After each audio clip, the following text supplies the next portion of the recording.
Chapter 1. The car pulled off the traveled portion of the road, crushing small shrubs on the edge of a gravel turnout.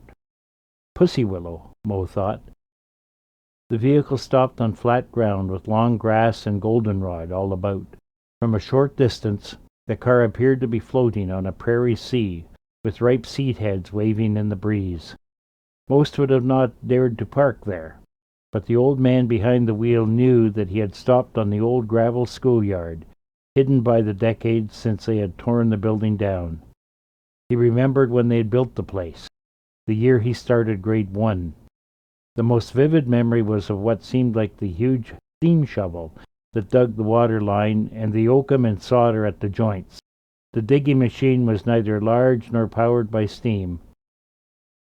Funny how memory works, thought Mo. Of all of the little details I could have remembered, it is only that. Mo's eyes had not looked upon this spot in many years. His life had taken him far, around the world, and then filled with family and love. But there had always been the emptiness, the memory of this place, the need to return, the desire, the longing. It was a warm day, one of those September days that often came to mind when Mo thought of his old home. Crimson and gold, blunted by the deep burnished color of red oak in fall glory, ran up the hill, as they always did, before the big storm later in the month stripped them bare. He pushed the car door shut, feeling the warmth of the sun on the maroon paint, and looked up the hill, his hand shielding his eyes and reducing the watering in bright light that had become so common for him. Mo usually treated his appearance carelessly. All his life, his clothes, his teeth, his hair had all seemed slightly off.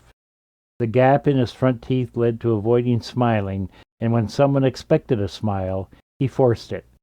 He had always admired the easy, confident grins of others. False teeth fixed that, Mo thought, and remembered the joke about how you could tell a hockey player at a party because they were the only ones with perfect front teeth.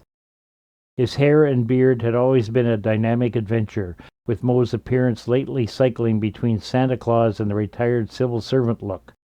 Mo had never qualified for either job. Today he had felt it necessary to have a haircut and crop his beard to a tidy centimeter, with the mustache trimmed. For some reason, he needed to look his best today, and in keeping with the rest had worn a new flannel shirt and pressed pants, clean socks and new ankle-cut hiking shoes, and clean underwear. "You don't want them to find you in dirty underwear," Mum always said, no doubt passing on the 'prentice women's slightly skewed opinion of the human body. Going home, perhaps, he thought, or paying my last respects to a dead place. The deep colors of the scrub oak still framed the hard gray rock, but all of the trees were different, bigger and new, hiding most of the hill. It was familiar but strange. He briefly wished that it was high summer when he might later hear the whippoorwill as dusk descended. The big boulder, the common roost for the shy night bird, sat at the base of the gray granite hill, and almost obscured by the trees and scrub that engulfed the meandering creek. The stream burbled from a recent fall rain, hidden and full of memory. The whippoorwill always sat on that rock, serenading high falls into darkness. "Whippoorwill, whippoorwill, whip—" Mo looked away towards the place where his home once stood. "I can still hear the echo of the whippoorwill behind me, making the town real, or perhaps reminding me High Falls itself is only an echo in my mind."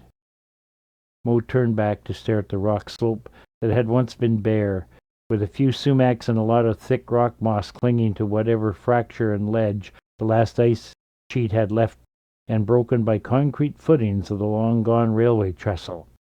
The voices of children at play seemed to echo still as they scrambled over the steep face, throwing clods of moss at each other while trying not to tumble down. Lucky no one ever got hurt. I wonder what that whippoorwill thought, trying to catch some rest amid our nonsensical pandemonium. That grade 7 teacher used to take part, an educated Scot who had remained a child. Mo had not liked the man, but it seemed he might be the only one in the school who felt that. To Mo, the teacher had been a bully, humiliating Mo in front of the whole class by threatening to strap him for God knows what. and he allowed a bigger boy repeatedly to bully Mo. Not even Mo's older brother ever came to his aid during those humiliating attacks by Davy, and the childlike teacher had laughed.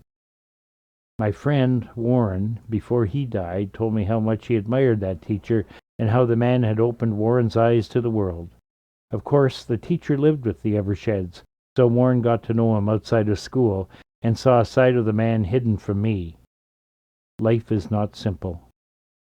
Mo tried to recall how many kids from that pathetic one-room school had gone to university.